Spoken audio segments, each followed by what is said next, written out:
جاوید ملک صاحب، سب سے پہلے تو آپ مجھے یہ بتائیے گا کہ ٹرمپ کے جو متضاد بیانات ہیں، آپ کیا سمجھتے ہیں کہ یہ جو بیانات ہیں یہ پالیسی ہیں یا سیاسی مجبوری ہیں؟ کبھی وہ کہتے ہیں کہ ایران کو شکست ہم نے دے دی ہے، کبھی کہتے ہیں کہ ایران اگر مذاکرات کے لیے نہیں مانتا تو پھر بہت اس کے سخت نتائج ملیں گے، کبھی کہتے ہیں کہ ہمیں حقیقی فتح مل چکی ہے اور ایران جو ہے وہ بالکل کمزور ہو چکا ہے۔ سر، کیا سمجھتے ہیں آپ، یہ جو متضاد بیانات ٹرمپ کی طرف سے دیے جا رہے ہیں کیا حقیقت ہے ان کی؟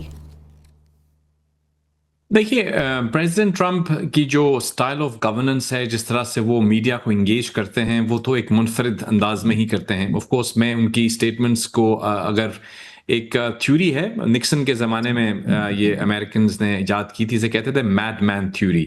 مطلب وہ اسٹریٹجک ارریلیونس کی بات کرتی ہے، وہ یہ کہتی ہے کہ آپ کو ایمبیگوٹی رکھنی ہے کہیں نہ کہیں پہ۔ تو کسی حد تک تو اگر آپ اس تھیوری کو ذہن میں رکھتے ہوئے ان کی سٹیٹمنٹس پر نظر ڈالیں تو آپ کو نظر آئے گا کہ اس کے اندر وہ کہتے ہیں انگریزی میں there is a method to this madness۔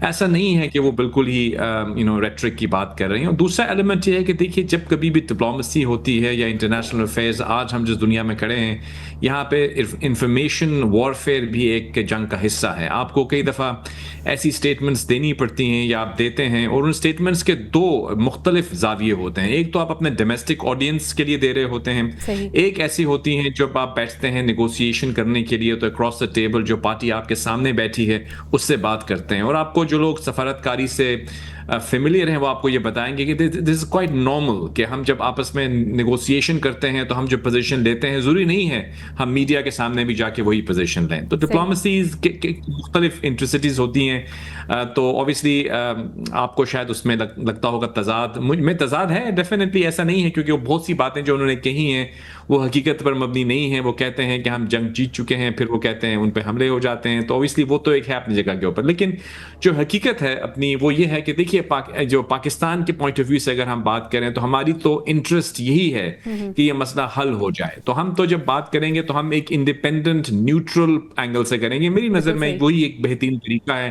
ہم پولیٹیکل معاملات میں تو آپس میں ڈس ایگری کر سکتے ہیں، لیکن جب ہماری اسٹیٹ ایک پالیسی لیتی ہے، اور ہماری اسٹیٹ نے اس وقت یہ پالیسی لی ہے کہ ہم کو انڈیپینڈنٹ نیوٹرل میڈیٹر کا رول ہم نے اپنے لیے چوز کیا ہے، اور دنیا نے اس کو سراہا ہے۔ ہمیں جتنی اپریسیشن دنیا سے ملی ہے پاکستان کے اس رول کو، میں سمجھتا ہوں کہ ہماری سفارتی تاریخ میں کبھی نہیں ملی۔ تو ہم کو اپنی نیوٹرالٹی، اپنی امپارشیلٹی برقرار رکھتے ہوئے جب ہم اس کو دیکھتے ہیں تو میں سمجھتا ہوں کہ کہیں پہ کچھ سٹیٹمنٹس ایسی ہیں جو پریزیڈنٹ ٹرمپ کی طرف سے غالباً اگر وہ نہ دیتے تو زیادہ بہتر ہوتا۔ لیکن اگر آپ ایران کی طرف دیکھیں گے تو ایران بھی ایسی بہت سی سٹیٹمنٹس دیتا ہے جو اس کو نہیں دینی چاہیے۔ فار ایگزامپل، صرف سٹیٹمنٹس ہی نہیں، ایران تو حملے کر دیتا ہے خلیجی ممالک کے اوپر جو میری نظر میں ان کو نہیں کرنے چاہیے۔ یہ بالکل ایران کا جو موقف ہے اور ایران کی جو اسٹریٹجی ہے، اس پہ ہم بات کریں گے۔